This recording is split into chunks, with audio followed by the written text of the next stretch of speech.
ဒီနေ့မှာအိမ်အာမခံ homeowner insurance နဲ့ပတ်သက်ပြီးဘယ်အရာတွေကအကာအကွယ်ပေးထားတယ်လဲဘယ်အရာတွေကချွန်းချက်ဖြစ်တယ်လဲဆိုတာကိုအသေးစိတ်ရှင်းပြပေးသွားမှာဖြစ်ပါတယ်နံပါတ်1အနေနဲ့အကာအကွယ်ပေးထားတဲ့အပိုင်းများကိုပြောရမယ်ဆိုရင်ရေဘူးရအားဖြင့်အိမ်အာမခံမှာအတိကအပိုင်း6ပိုင်းပါဝင်ပါတယ်နံပါတ်1မှာတော့ coverage A dwelling အိမ်ရဲ့ပြင်မအဆောက်အအုံအတွက်ပါမီးလောင်တာလေမုန်တိုင်းတိုက်တာဒါမှမဟုတ်မတော်တဆထိခိုက်မှုတွေကြောင့်အိမ်ပစ္စည်းသွားရင်ပြန်လည်ပြင်ဆင်ဖို့အကာအကွယ်ပေးပါတယ်နံပါတ်2 coverage B other structures အိမ်နဲ့တိကျစီရှိနေတဲ့ခြံစည်းရိုး go down ဒါမှမဟုတ်ပစ္စည်းတိုးလောင်တဲ့အဆောင်လေးတွေအတွက်ပါနံပါတ်3 coverage C personal property အိမ်ထဲမှာရှိတဲ့ပရိဘောကအဝတ်အထည်နဲ့လက်စစ်ပစ္စည်းတွေပစ္စည်းတာဒါမှမဟုတ်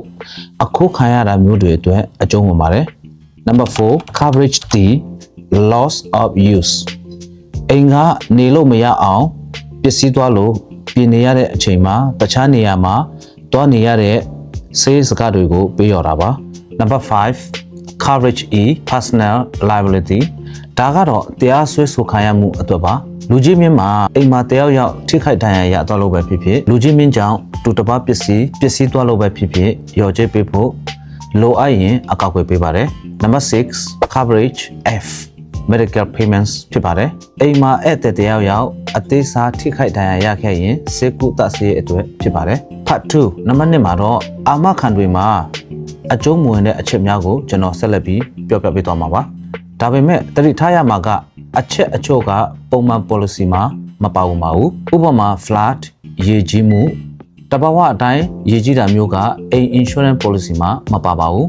တိတန့် flood insurance ဝယ်ဖို့လိုပါတယ်ပြီးတော့ငလျင်လုတ်ခြင်းဒါကလည်းတိတန့်အပို endorsement အနေနဲ့ထည့်ရမှာဖြစ်ပါတယ်ပြီးတော့မိန်လာပိုက်ပိတ်ဆို့ခြင်း sewer backup ဒါကိုတော့ရွေးချယ်စရာအပိုအကာအကွယ်နဲ့ထည့်သွင်းလို့ရပါတယ်ပြီးတော့ပြုတ်ပြင်ထိမ့်သိမ်းမှုအားနည်းခြင်း wear and tear maintenance အိမ်ကဟောင်းနှွမ်းလို့ပျက်စီးတာချပိုးကြိုက်တာဒါမှမဟုတ်မိုးတက်တာမျိုးတွေကိုတော့အာမခံတွေကရော်ပေးမှာမဟုတ်ပါဘူးဒီအရာကအိမ်ရှင်အများစုအထင်မှားတတ်တဲ့အချက်တစ်ခုပါဒါကြောင့်ကျွန်တော်တေးသေးချာချာရှင်းပြပေးချင်ပါတယ်အာမခံဆိုတာရုတ်တရက်မမျှော်လင့်ပဲဖြစ်ပွားတဲ့မတော်တဆမှုတွေအတွက်သာဖြစ်ပါတယ်ဥပမာမိုးကြိုးပစ်တာ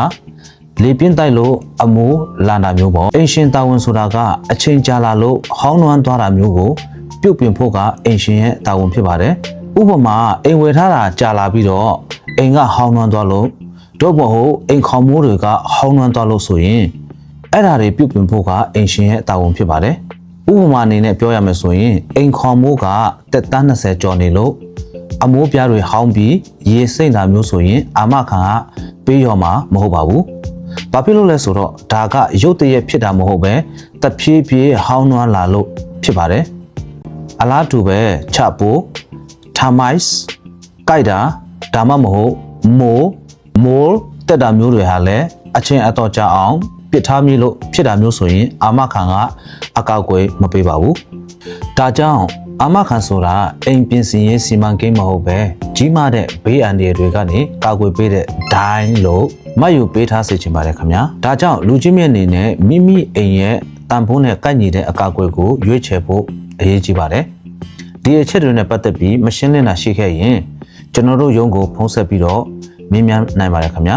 ဒါမှမဟုတ်ကျွန်တော်တို့ရုံးကိုလည်းကိုယ်တိုင်လာရောက်ပြီးတော့ကျွန်တော်တို့နဲ့